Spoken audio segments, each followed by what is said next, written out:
What's up, guys? My name's Brennan. I'm joined with Trent, and this is Recall.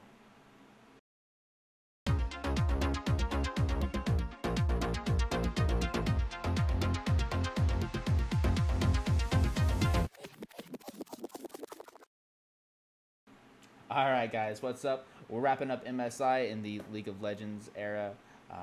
Trent, let's just go right into it. What's going on? All right.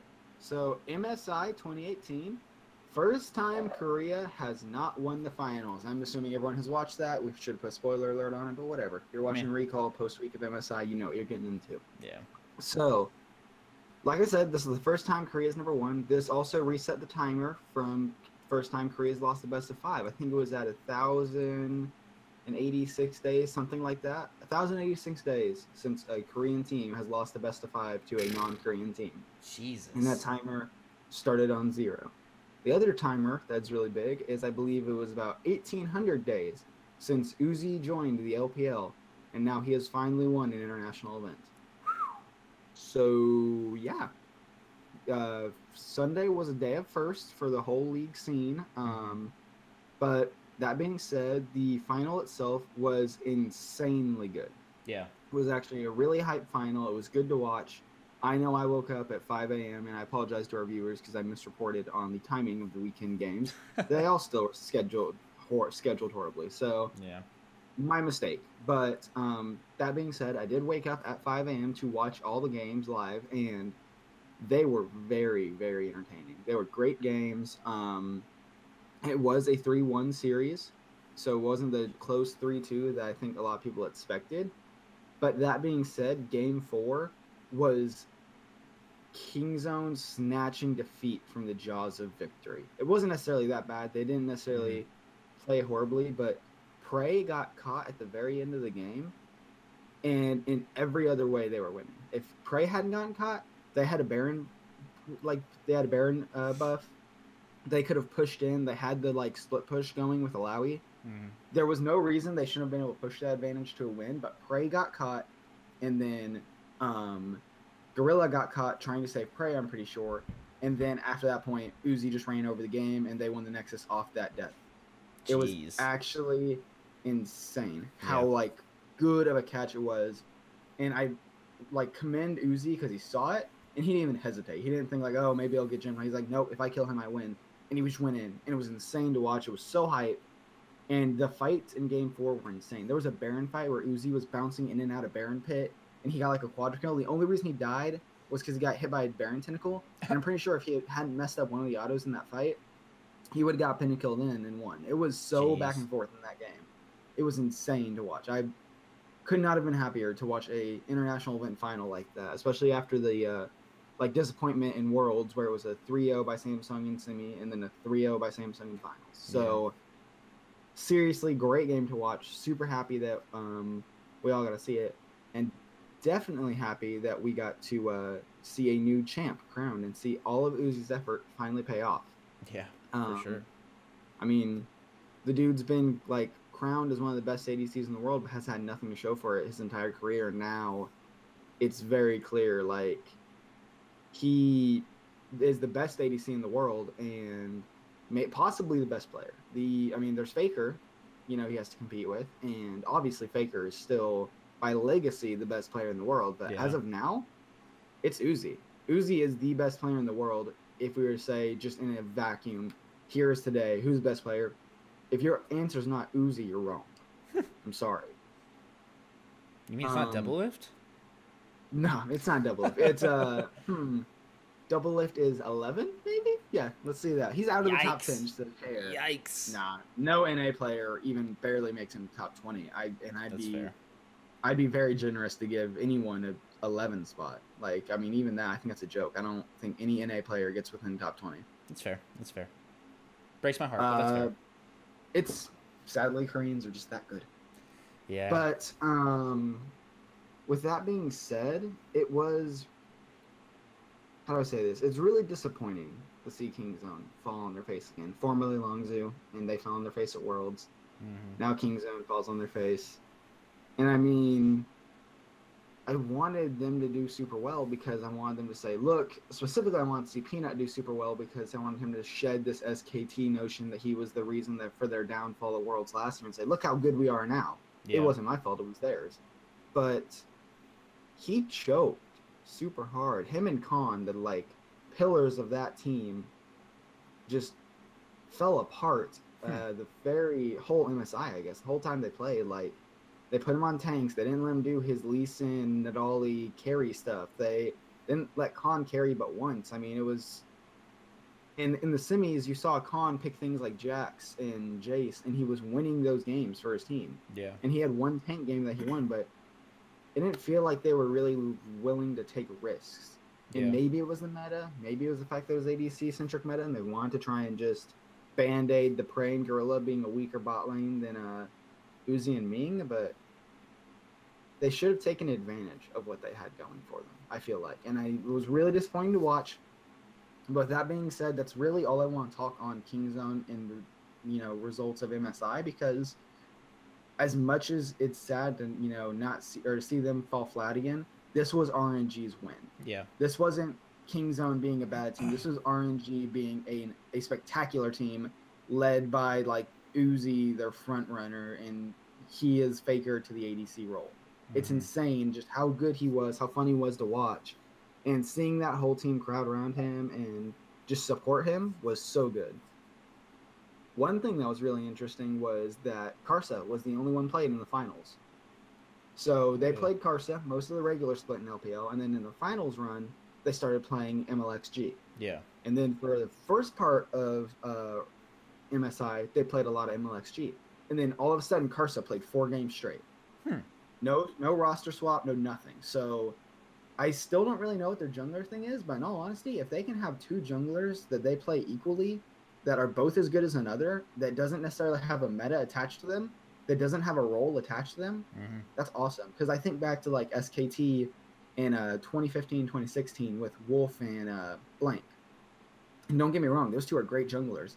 But it's always like when Blank came in, you could expect carry champions. When Benji came in, you could always expect like tank support junglers. So the fact that MLXG and Karsa just kind of both play what needs to be played, it saves you in pick and ban a lot. Because all of a sudden it's not like, all right, well, Karsa's coming in, so we have to ban Graves, like carry champions, compared to like if MLXG came in, it's like, all right, we got to ban Sejuani and Gragas, like tanks. Yeah. It really, because that was always the weakest point of roster swaps for me. Like, especially, I think back to C9's Impact and Ray days, the Sword and Shield. All right, Ray's playing, let's ban the top lane carries. Impact's playing, let's ban the top lane tanks. You know what I mean? So, all in all, great event. Really excited for Rift Rivals Asia now to see China versus Korea. I heard something really good from Jat on the analyst desk after the championship.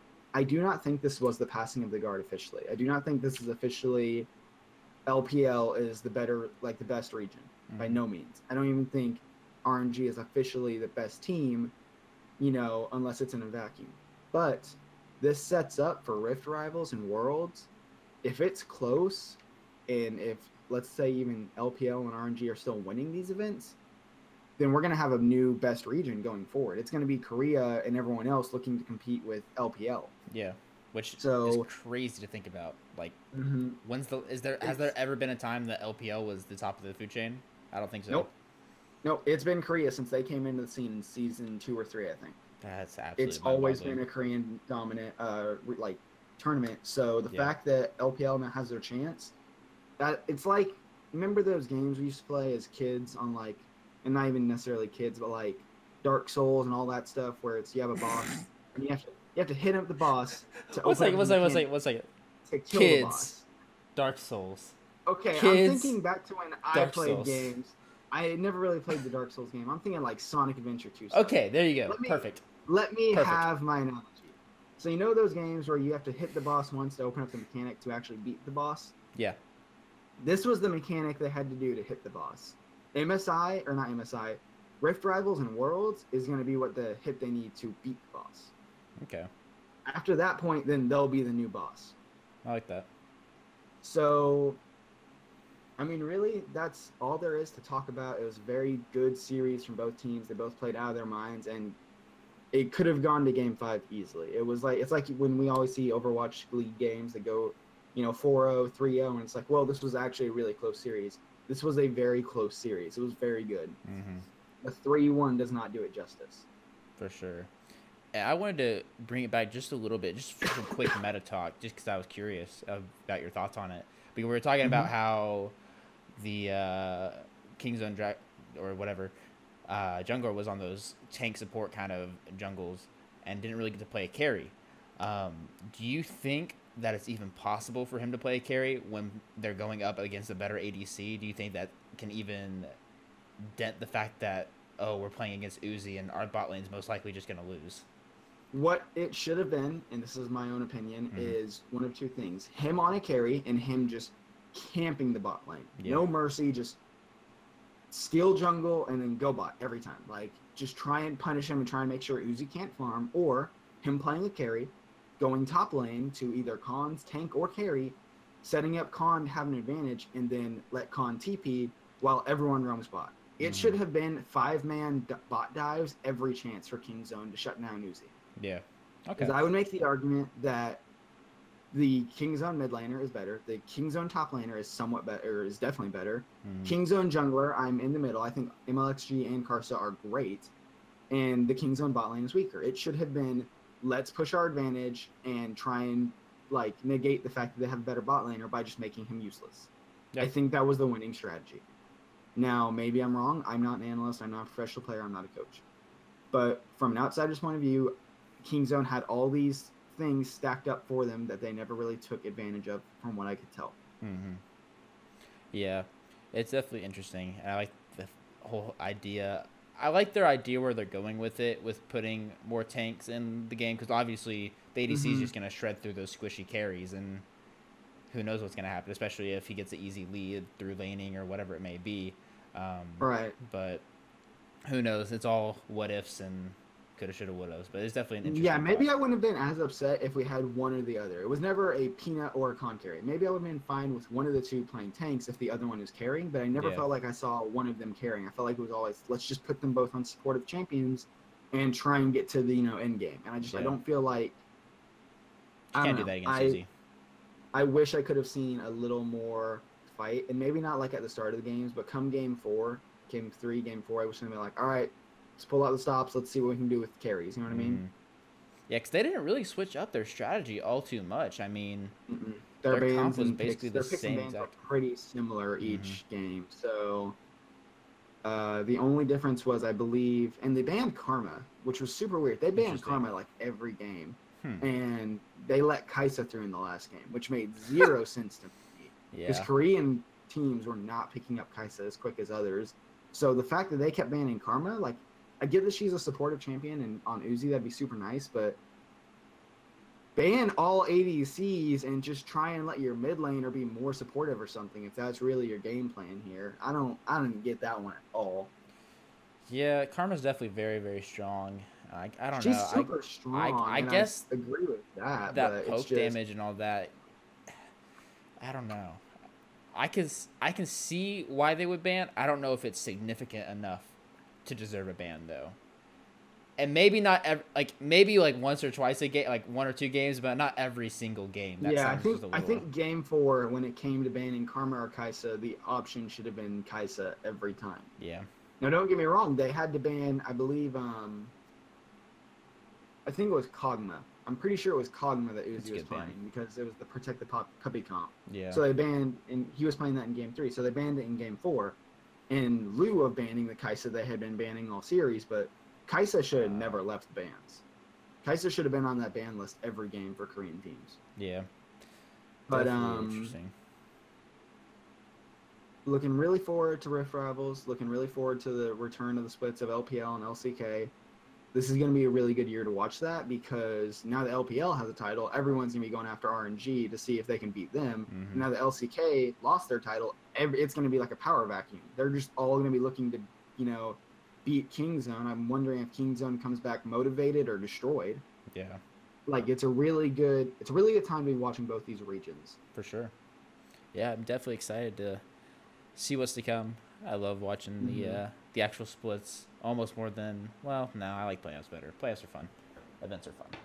But yeah, is that gonna wrap it up? I think we don't have anything That's else. all my MSI talk. We do have some more news Yeah. on the EU region, specifically in their franchising efforts. So it was a report that got posted, somewhat confirmed, but sources say that Dignitas, formerly of NA, formerly of not so good NA teams, is looking at a possible rebranding along with an EU application to their franchising league. So what this means, not necessarily significant for me because of Dignitas, but this opens the door for other teams, which a lot of people thought they would, but maybe Immortals tries to move to become an EU team. Maybe some of these teams that got knocked out of NA may try and go to see if they can do in EU. I don't think it works. The only team I could ever see that happening with is the Immortals team because they're having a somewhat successful Overwatch league, which we'll get to later. Yeah. But I don't think Dignitas would ever make it through that application process unless they got an investor they haven't announced yet. It's just interesting to see these NA all-time teams try and move to EU, especially with the fact that Dignitas, formerly Dignitas EU, is what Splice is now. Splice rebranded, but they were formerly Dignitas EU, the same way they had a CLG EU. Yeah. So are they going to try and take Splice's spot? Are they going to try and coexist with Splice? Because I don't know necessarily what the management and what the ownership of those two teams are, but I'm pretty sure nothing ever changed hands officially. So that would be conflict of interest. You couldn't have those two teams play together. So I'm really wondering what will happen when we get to that point. Yeah, of course, EU franchising will get announced after Worlds, I believe. So we'll definitely have time to figure out, but who knows? We'll see it soon, and hopefully it'll be interesting things to watch. Yeah, that is definitely interesting. And it makes me wonder, because I didn't know they had a EU and an NA division, or branch, basically, which, like you said, went to Splice. But I know in CSGO, the Dignitas team was a Danish team, and then they came over to North America for a little bit, and then now I don't even know what they're doing. I'm not even sure if they're in CSGO still, but it's definitely interesting. Splice might have changed hands in ownership, but I'm not entirely sure. So I question, like what would happen conflict of interest wise, how Riot would handle that. You know what I mean? And who knows the Riot? Yeah, who knows? Like I said, good thing about franchising makes them a little less shady, but finally, the thing that is pretty cool, once again going back to the LPL, LCK, all the Asian regions, is the Asian Games, which is like a mini Olympics for the Asian continent and all the countries surrounding it. And it's basically an all Asian Games event, similar to things you see at the Olympics. They compete there, they aim for medals, and League of Legends is officially a sport they are monitoring at this Asian Games in 2020. Interesting. So what that means is they're going to try it out. They're going to see how it goes, and I think it's already been confirmed, but especially if it's successful, it's going to become a main game, which will be like a main event. And I believe the way Asian Games works is whoever wins medals in international events, and that includes the Asian Games, gets deferred their net required year of military service if it is required in said country. So it can be a very big deal for the teams.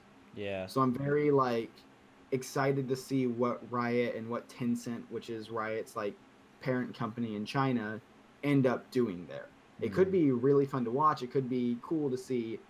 And esports are becoming more mainstream, and I've always kind of argued that we shouldn't necessarily try and copy other sports, but seeing League of Legends held in the same light as some of these Olympic events, could be pretty fun. That's crazy to think about. Yeah. So not a lot has been announced, minus the fact that it's officially confirmed that they will be there. No one knows what team Riot will send. No one knows if Riot will send their amateur LC, Eastern teams, or if they'll send their top LCK, LPL teams. No one knows. Yeah. But it's something you're gonna have to watch for development, and it'll happen within a couple years. For sure. That's actually crazy. I love that. I like that a lot. Yeah. Well, cool. Well, that sums up pretty much all my league talk. It's a short segment for me, but with MSI ending and really nothing heard about for the splits coming up, there's not that many updates. Hopefully we get some more stuff as it gets closer. Yes, sir. Well, we appreciate you, Trent.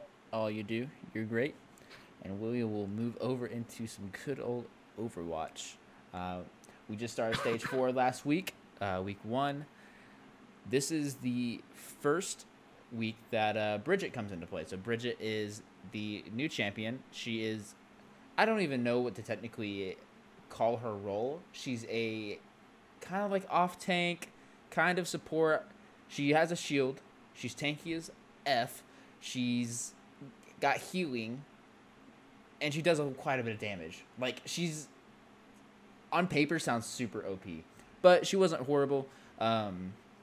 She was picked quite often. She did replace I want to say probably 20 to 30% she had playtime, and we usually saw 2 supports with her. So this is the really interesting thing, and let me pull up the stats.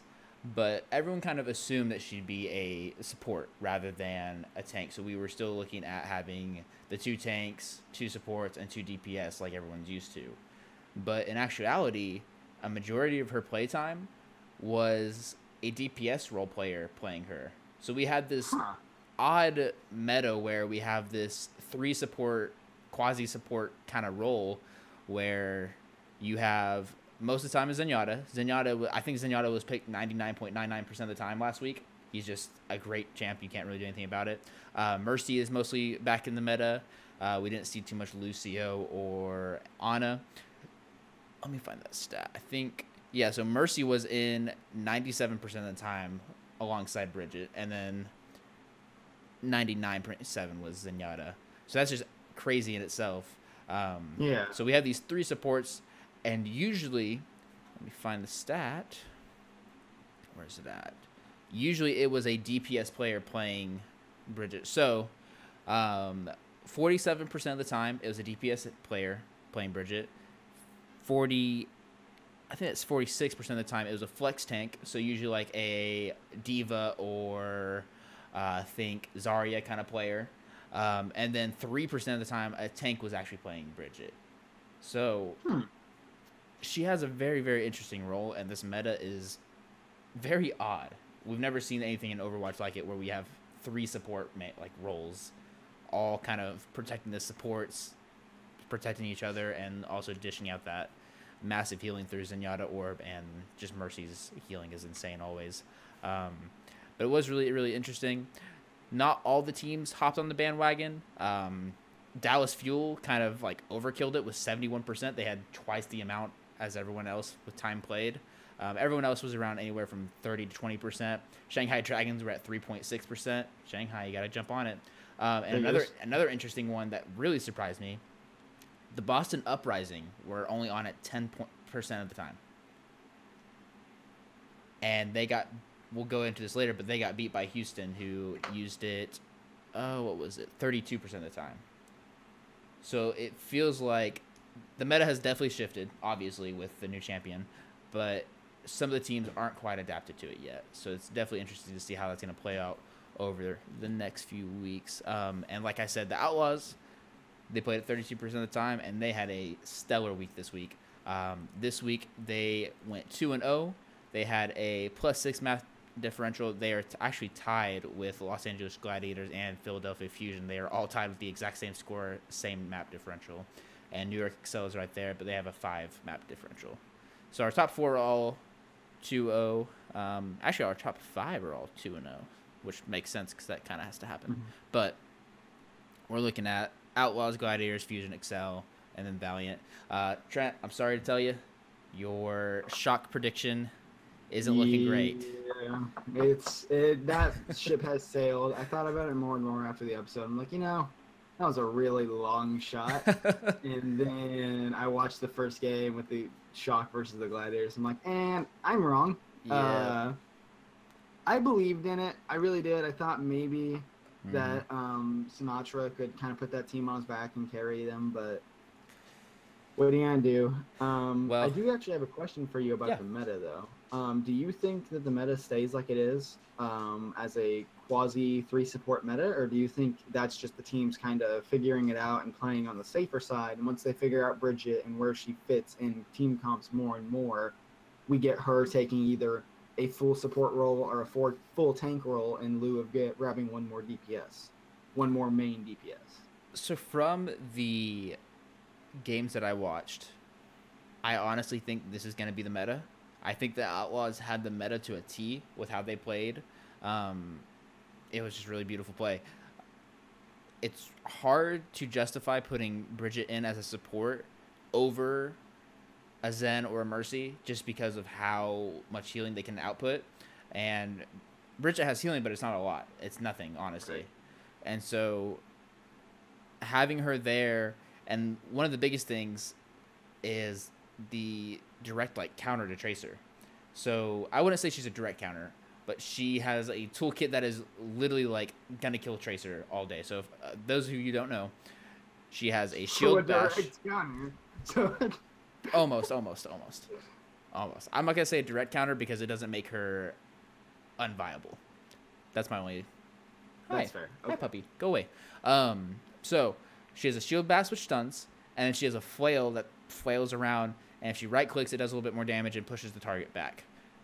That, just the stun flail, will one-shot a Tracer, and you can't do anything about it. So if you've got a Bridget sitting in the back line with your supports, one, you don't need a tank. So now I think we're gonna see a lot more dive comps, because now you don't really need a tank to sit back and babysit the supports, because you have Bridget, who's technically a tank, technically a support.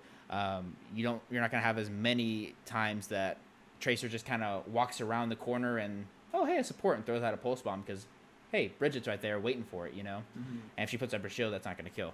So I think right now it's gonna stay like this unless we see someone pull out some insane strategy to counter her. Like I said, Houston Outlaws showcased it perfectly all week. They ran it 30% of the time, which isn't a ton compared to the fuel, but I mean, it's the fuel. Who cares? So I'm iffy about whether or not she will ever be a full tank or a full flex or anything like that, because one, D.Va's so good. D.Va's picked almost 100% of the time. If not, then it's a Zarya, so it's always one of those two flex tanks. Zarya, I think she hasn't even been used yet on 2 or 3 of the maps because of how much Bridget's being used. So Zarya is moving away from the meta. She's still good, but Bridget's better. D.Va's always going to be there, and then you're going to have another tank like a Reinhardt, maybe a Roadhog if you are on Iloy or whatever. Yeah, I can't really see, and then Oriza, of course, but yeah, I can't really see her ever being the main solo tank or even just a flex tank. She's going to be that quasi support that supports the supports basically, which is a really interesting concept because we're used to 2-2-2. So right. But yeah, I'm definitely excited to see how the rest of the stage plays out, see how the teams are able to tinker with her, and like I said, I'm just amazed at how well Outlaws did, especially with, this is something that Monte Cristo said in stage 2, Outlaws are a patch team, meaning that based on what patch we're on and what meta we're in, they could either be great or they could be horrible. And that's what we saw patch or stage 1. We had the Mercy meta. They were great. They did amazing. They were up there with the Koreans. I think they were number 4 or something like that. Stage 2, we got away from Mercy meta. We killed Mercy. Lucio became in meta, Aeona, all kinds of stuff. And they fell off the face of the earth. They weren't Shanghai Dragons level, but they weren't the Outlaws that we're used to seeing. Right. Now we're back to a different meta. They're good at it. Surprisingly enough, I was telling you, I was very surprised to see the DPS players playing Bridget, but Jake, the star DPS for Outlaws, well, maybe not the star. He's the Junkrat player. He sucks at Tracer, but sometimes he plays Tracer.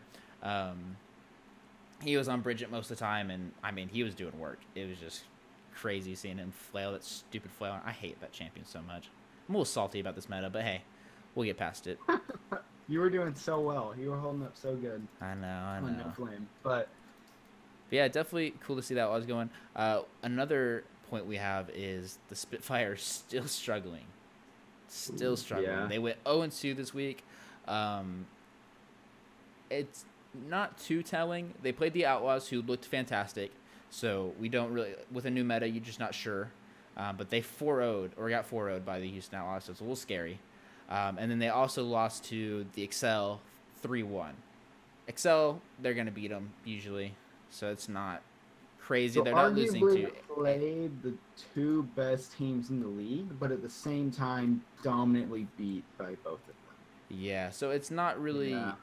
It's not. We're not super worried yet. We're not thinking they're gonna just fall off the map and who knows what. Is it possible? Yes. Is it possible that they're gonna have a rerun of stage 3 and they go 5-5 and just meh? Even if they go 5-5 though, they may still make it into the World Finals. It's still possible because they had such a good record in stage 1 and stage 2. But we'll keep an eye on them, see how they're playing. I'm not sure what their problem is. They're just not getting those wins. They're in disconnect and they're just getting picked, and it's just all over the place. I don't know what's going on there. I feel like there needs to be a little bit more structure. I don't know. Well, it's like I said, I expected more from the Cloud9 org, basically, like to try and right that ship. Because I've seen them do it so many times, and specifically the league scene and even the CSGO scene. Like, Cloud9 is always an organization that seems to be able to course correct when their teams are falling apart. And maybe this is the start of that. Maybe we have to wait a little longer. Maybe they can't do it in Overwatch League. I don't know. But I'm shocked that we haven't already seen that ship, corrected and fixed, because, I don't know, it was just really shocking to me to see them still struggling. Yeah. No, for sure. I completely agree. And that makes us take a look at the what's it called? Standings. And this is very interesting. London Spitfire are in 11th place. They are second to last. The Shanghai Dragons are on top of them right now, which, again, there's only been 2 games played for every team, so it's not like, oh no. But it's just kind of weird to see the Shanghai Dragons sitting on top of the London Spitfire. So, very odd.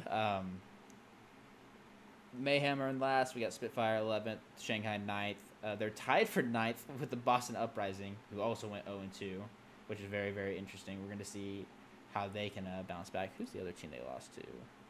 Oh, they lost to the Fusion, which was a pretty big upset, in my opinion, honestly. We get the Dynasty in 8th.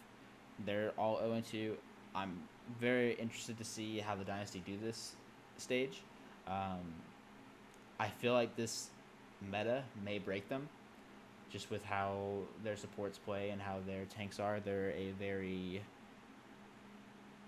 not so divey comp. They're very sit back, let Fleta do his thing, and then go in. And this is going to be, if Fleta has to be back on Bridget, they may not have that firepower that Fleta brings to the table as one of the best players in the Overwatch League. So we'll have to see how that goes. I'm really not sure how this meta is going to play out yet. It looked really good from the Outlaws. It looked really good from the Fusion. Some other teams were struggling pretty hard, but it's week 1, so we can't put too much. I'll say, so far, my predictions on this, or on the overall, are totally off, but hopefully we'll see me get a little closer as time goes by. I definitely didn't see the Outlaws coming up, but hey, But we'll go ahead and wrap it up with looking at next week. Just some matches to watch out for. We got the 2 big dogs right now, the Outlaws and the Gladiators. They're both at the top. They're going to be playing on, actually today at 10 p.m., so that's going to be a fun one to watch. Another one that I'm ready for is the London Spitfire versus the Shock. The Shock got a good win over the Dynasty. Spitfire have been struggling. This is going to be pretty telling to see where Spitfire is headed. If they lose to the Shock, then we can tell that they're probably going to be a mid-tier team this split. Now, who knows? Maybe they figure it out down the line. But in a nutshell, with, like you say, a vacuum space, right now, if they lose to the Shock, they're going to be looking at that another 5-5 season. Yeah. Let's see. We got the LA Valiant versus the Boston Uprising. Both teams, I think, went 0-2, if I remember correctly. Oh, no, Boston 2-0. So we'll see if the Boston Uprising can get their footing. Honestly, Friday is just the greatest probably day of games this week, because LA Valiant versus the Uprising, followed by XL versus Seoul Dynasty, which I don't expect Dynasty to win, but we can at least get a indicator of how they're doing. And we got Shock versus Outlaws. Sorry which about will that. be I fun. live with a roommate. Was it Evan? Yeah, Tell Evan to screw himself. It's okay. Say it on camera. I love it. it's okay. He already Saturday. Okay, cool. Saturday got Dynasty versus Spitfire. That's gonna be another telling match. We're gonna see how these two struggling teams are gonna come at each other and Mm-hmm. see who's gonna be the better crappy team. So, Yeah. but that's about And then it. following For, that, we're gonna see Shanghai beat Excel because that's how it goes, right? oh yeah, for sure. They're still have 0 wins. So- Oh wait, Hey, they're actually ahead of Spitfire right now because they've won 2 maps. that's true. That's true. Which is So I don't. so dumb. That but- hurts. I mean, I don't even know if it hurts. I think it's just kind of funny at this point. Yeah, they're 0-32. I want them to get 1 win before all of the stage is over because that is gonna be so sad if they literally end 0-40. Let's place our bets. How much you want to bet they don't get a win and go 0-40? Oh, I'm not putting my money on that. No, I'm just hoping that they get a win. That's fair. I'm not saying they do. I'm just saying I hope. You're a wise Feel man. bad. Want to hear a funny stat? What? Their map differential is a -92. Jesus. The What's the next lowest? The next lowest is -58. Oh my god. But I mean, the next team, which is the Florida Mayhem, have 6 wins, and that's 6 more wins than the Shanghai Dragons. True. That's Very true. absolutely insane. But yeah, that's gonna wrap it up for Overwatch this week. We got some fun matches looking ahead. Fun new meta that we're playing around with. I don't think it's fun, but hey, some people might. The Outlaws think it's fun so far, so all the power to them. I'm happy to see a mostly NA team. They got a Korean player not too long ago. There's actually no more fully NA teams, but whatever. I'm still a Houston Outlaws fan. I'm gonna go with them. Fingers crossed that it keeps up, and we'll see. It's gonna be very interesting in the long run to see where we're at the end of this stage, being that all the way from 4th through I'd say 8th, those are all throw up depending on how well the teams do. And so Right. far, if the Dynasty keeps sucking, they could get out of the playoffs. I don't know What are if the the Spitfire chances can. that the Outlaws end up making it into our top 6 now that they are doing so well? I think it's a very good chance, actually. I would give it like an 80-20, honestly, because they're at the number 7 spot right now.